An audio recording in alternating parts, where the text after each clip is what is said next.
everyone, నేను మీ English teacher. Welcome back to our channel. I hope everyone is doing well. ఈరోజు కూడా మీ అందరి కోసం మరొక మంచి వీడియోనైతే మొదలు పెట్టే ముందు వీడియో డిస్క్రిప్షన్లో మీ అందరికీ ఉపయోగపడే మంచి ప్రొడక్ట్స్ని ట్యాగ్ చేశాను. మీకు నచ్చితే లింక్ క్లిక్ చేసి తప్పకుండా పర్చేస్ చేయండి.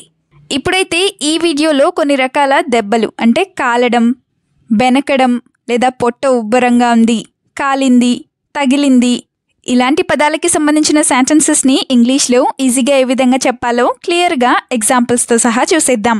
వీడియోలో ఉన్న సెంటెన్సెస్ అన్నీ మీరు తరచుగా యూస్ చేస్తూ ఉండేవే. సో అన్నీ యూస్ఫుల్గా అనిపిస్తేనే వీడియోకి ఒక లైక్ చేయండి. ఇప్పుడైతే ప్రీవియస్ వీడియోలో 2 క్వశ్చన్స్ అడిగాను కదా, వాటి ఆన్సర్స్ని చూద్దాం. ఫస్ట్ వన్ ఇస్ జున్నుపాలు. జున్నుపాలని మనం ఇంగ్లీష్లో కొలెస్ట్రామ్ అని చెప్తాం. నా ద సెకండ్ క్వశ్చన్ ఇస్ తిన్నది బయటకు వచ్చేలా ఉంది. ఈ సెంటెన్స్ని ఇంగ్లీష్లో feels like what I it is about to come out ఈ విధంగా చెప్తాం. ఇప్పుడైతే మీకోసం ఈ వీడియోలో 2 ప్రశ్నలు అయితే ఉంటాయి కదా. వాటిలో ఫస్ట్ వన్ ఇస్ బొబ్బలు. కాలినప్పుడు లేదా ఏదైనా ఇన్ఫెక్షన్ అయినప్పుడు బొబ్బలు వస్తూ ఉంటాయి కదా. అయితే వీటిని ఇంగ్లీష్లో ఏ విధంగా చెప్తాం? What do we call them in English? Let me know in the comments. ఇప్పుడు మీకోసం సెకండ్ క్వశ్చన్. అదేంటంటే నీ చెయ్యి ఎందుకు వాచింది లేదా ఎందుకు వాసింది? ఏదైనా దెబ్బ తగిలినప్పుడు చెయ్యి వాస్తూ ఉంటుంది కదా. సో దీన్ని ఇంగ్లీష్లో ఏ విధంగా చెప్తామో మర్చిపోకుండా కామెంట్ సెక్షన్లో కామెంట్ చేసి చెప్పేయండి. ఇప్పుడైతే లేట్ చేయకుండా మన వీడియోని మొదలు పెట్టేద్దాం. Let's get started. మీకోసం ఈ వీడియోలో ఉండబోయే ఫస్ట్ సెంటెన్స్ ఏంటంటే నా పొట్ట ఉబ్బరంగా ఉంది. ఇలా చాలా మంది అంటూ ఉంటారు కదా. సో దీన్ని ఇంగ్లీష్లో మై స్టమక్ ఇస్ బ్లోటెడ్ ఈ విధంగా చెప్తాం. బ్లోటెడ్ స్టమక్ అంటే ఉబ్బరంగా లేదా ఉబ్బిపోయిన పొట్ట అని. అదే నా పొట్ట ఉబ్బరంగా అనిపిస్తోంది, అందుకే నేను ఏమి తినలేను లేదా ఇప్పుడు ఏది తినలేను ఇలా చెప్పాలనుకుంటే I am feeling my stomach is bloated so I cannot eat anything right now. I am feeling my stomach is bloated so I cannot eat anything right now ఈ విధంగా చెప్తాం. Now the second example is I ate whatever I got today so I am feeling very uncomfortable in my stomach. I ate whatever I got today so I am feeling very uncomfortable in my stomach. అంటే నేను ఈరోజు ఏది పడితే అది తినేశాను, అందుకే నా పొట్టలో చాలా అన్కంఫర్టబుల్గా లేదా చాలా తేడాగా అనిపిస్తోంది అని. సెంటెన్స్ నెంబర్ 2 is నీ కాలు ఎలా బెనికింది. కాలు బెనుకుతూ ఉంటుంది కదా. సో దీన్ని ఇంగ్లీష్లో how did you sprain your leg ఈ విధంగా అడుగుతాం. స్ప్రెయిన్ అంటే బెనుకు అని. ఇదే సెంటెన్స్ని how did you twist your leg ఇలా కూడా చెప్పొచ్చు. ఇప్పుడైతే 2 ఎగ్జాంపుల్స్ని చూద్దాం. First one is I fell down and sprained my leg so I am unable to walk. I fell down and sprained my leg so I am unable to walk. అంటే నేను కింద పడ్డాను, నా కాలు బెనికింది, అందుకే నేను నడవలేకపోతున్నాను అని. Another example is I thought I had sprained my leg but my bone was broken. I thought I had sprained my leg but my bone was broken. అంటే నా కాలు బెనికిందని నేను అనుకున్నాను, కానీ నా ఎముక విరిగిపోయింది అని. Now the third sentence is చేతికి రక్తం కారుతోంది చూడు ఇలా కూడా అంటూ ఉంటారు కదా. సో దీన్ని ఇంగ్లీష్లో Look your hand is bleeding ఈ విధంగా చెప్తాం. బ్లీడింగ్ అంటే రక్తం కారటం అని.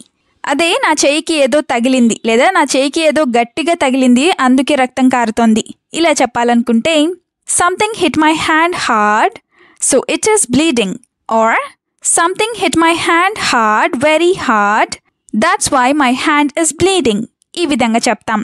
Something hit my hand hard అంటే నా చేయికి ఏదో గట్టిగా తగిలింది అని. Another example is I couldn't see exactly what hit me because I couldn't see exactly what hit me but I am in a lot of pain. Or I could not see exactly what hit me but I am in a lot of pain.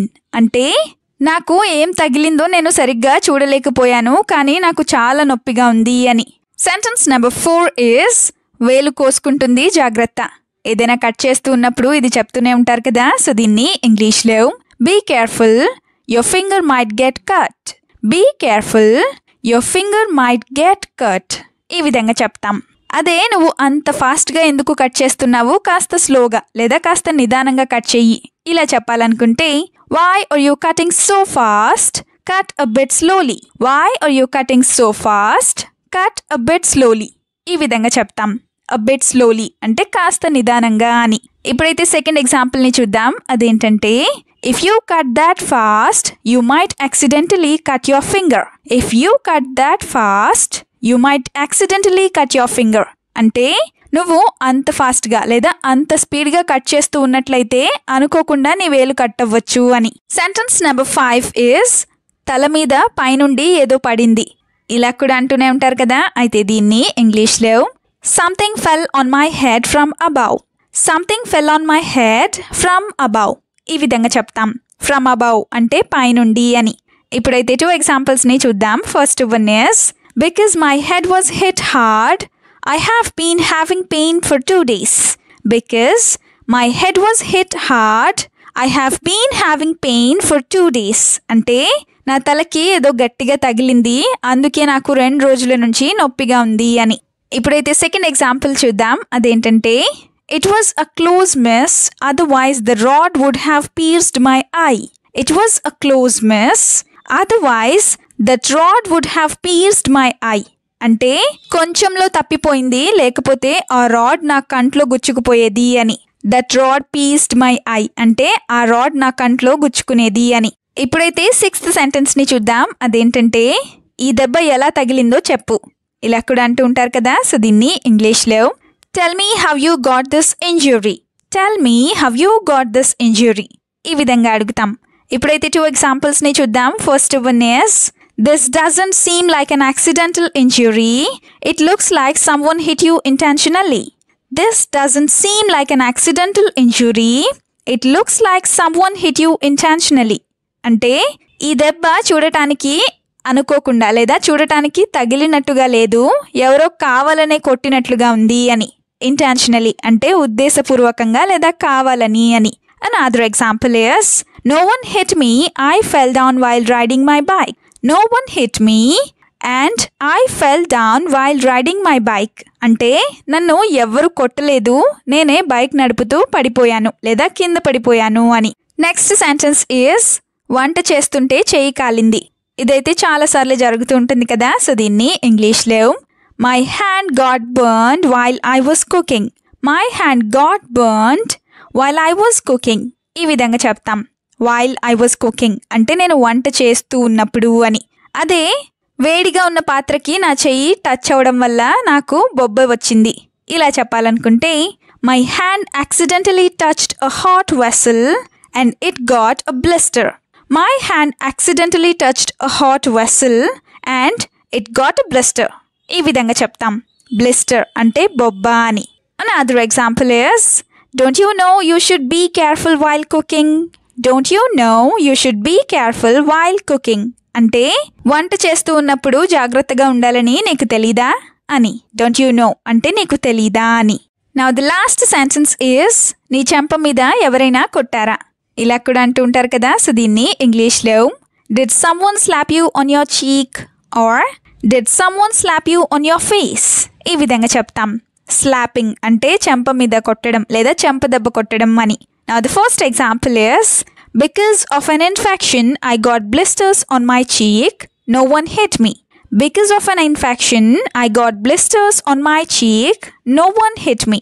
అంటే infection వల్ల నా చెంప మీద బొబ్బలు వచ్చాయి, అంతేకాని నా చెంప మీద ఎవరు కొట్టలేదు అని. Another example is I accidentally fell down so it got bruised under my eye. I accidentally fell down so it got bruised under my eye. Bruise అంటే కమిలిన గాయం అని. నేను అనుకోకుండా కింద పడిపోయాను, అందుకే నా కంటి కింద కమిలినట్టుగా లేదా కమిలిన గాయం అయ్యింది అని. వీడియోని ఎండ్ వరకు చూసినందుకు థ్యాంక్ యూ సో మచ్. వీడియోలో ఉన్న సెంటెన్సెస్ అన్నీ తరచూ ప్రాక్టీస్ చేస్తూ ఉన్నట్లయితే you will become a better and fluent English speaker. ఈ వీడియో మీకు ఏ విధంగా అనిపించిందో మీ ఫీడ్బ్యాక్ని మాత్రం తప్పనిసరిగా కామెంట్ సెక్షన్లో కామెంట్ చేసి చెప్పండి. We'll meet you again with a useful and interesting video. Until then, keep learning, keep practicing and keep supporting Tinglish Teacher. Have a good day. Bye-bye.